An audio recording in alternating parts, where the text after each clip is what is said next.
Hi there, viewers. Thanks for watching my views and news. PM Abiy is facing some tough questions at the parliament today. Two members of parliament asked a tough question, critical of the government. It's difficult to ask questions in Ethiopia, especially when you're addressing the Prime Minister of Ethiopia, because an MP asked some questions a few months ago, last year rather. He was put in prison. We'll have a look at two questions asked at the House of Representatives today by the members of parliament. Brave queries, I would say. Secondly, Ethiopian refugees in Sudan in danger, fighting dangerously close to their camps. The war in Sudan expanding towards Ethiopian border. I've been updating you about that. Now confirmation from Tigray to Getachew Reda, Tigray interim president yesterday. Last night rather spoke about the danger being faced by refugees, Ethiopian refugees, mainly from Tigray in Sudan.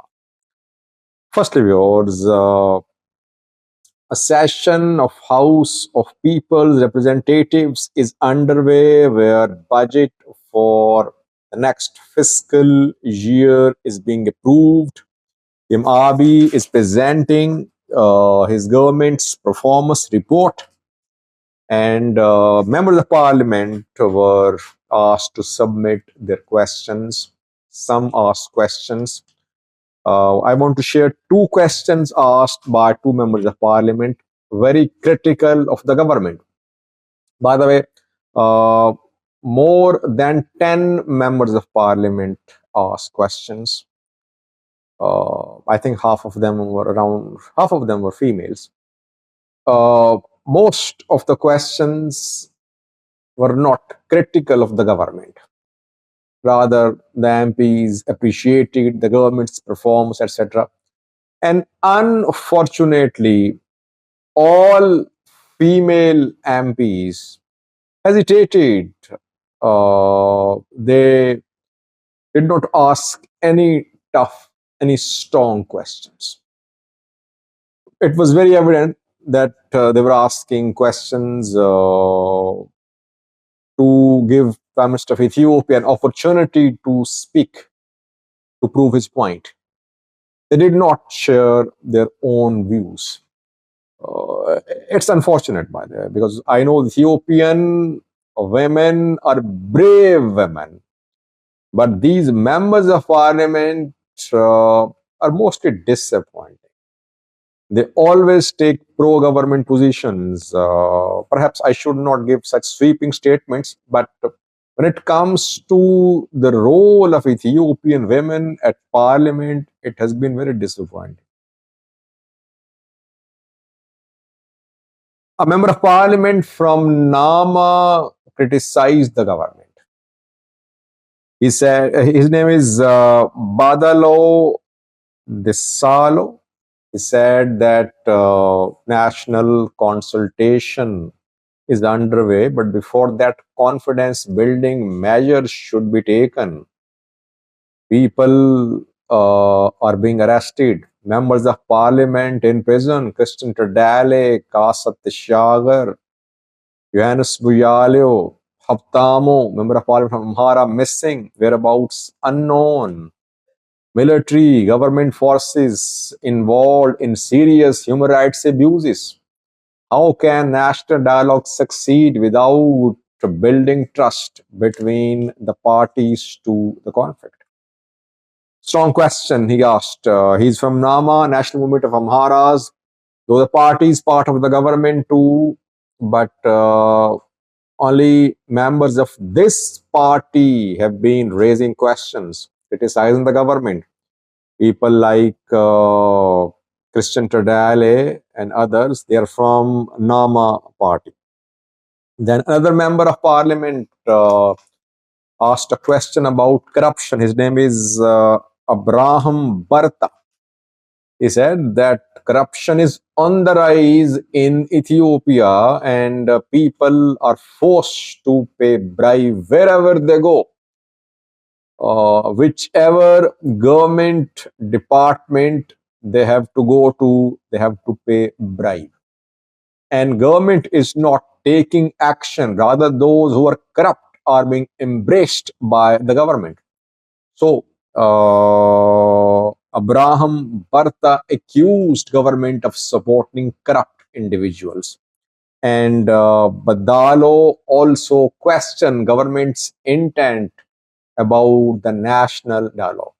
These are only two tough questions asked at the parliament session today. A third member of parliament asked about cost of living, that it is rising, etc. Uh, it's difficult to ask such questions in Ethiopia, especially when you're asking these questions at the parliament, asking the prime minister to address these questions. Let's hope that Abraham Barta and Badalo of Nama remain safe. No one knows what happens to people in Ethiopia. They are abducted, they are harassed, including members of parliament. Second, viewers, Ethiopian refugees in danger in Sudan, war precariously close to their camps now. I have been updating you about the advance by rapid support forces into Sinnar state. They captured Sanja now, and then they entered Al Dindar. So they were rapidly advancing towards Ethiopia Sudan border, fighting dangerously close to the camps of Ethiopian refugees in Sudan. Thousands of Ethiopian refugees crossed into Sudan during the 2-year-long war in Tigray, which ended in November 2022. The refugees are still in Sudan. I think around 60,000 are there at camps. Getachew Reda, Tigray interim president, raised alarm last night about the safety of these refugees in Sudan. He said that fighting is ongoing very close to Rakuba and Tanadba refugee camps.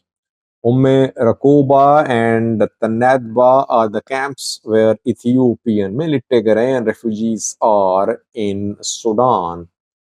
Sudanese refugees are fleeing. Sudanese are fleeing into Ethiopia because of fighting in Sinnar state. Thousands have entered Ethiopia in the last 1 week. Where will Ethiopian refugees go who are in Sudan? Will they be forced to return to their country?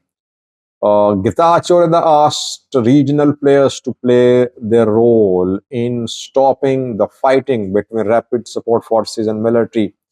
He asked international community to protect the Ethiopian refugees, and he asked the federal government of Ethiopia, Ethiopian National Defense Force, to protect and to ensure the safe return of Ethiopian refugees back to their homes in Ethiopia.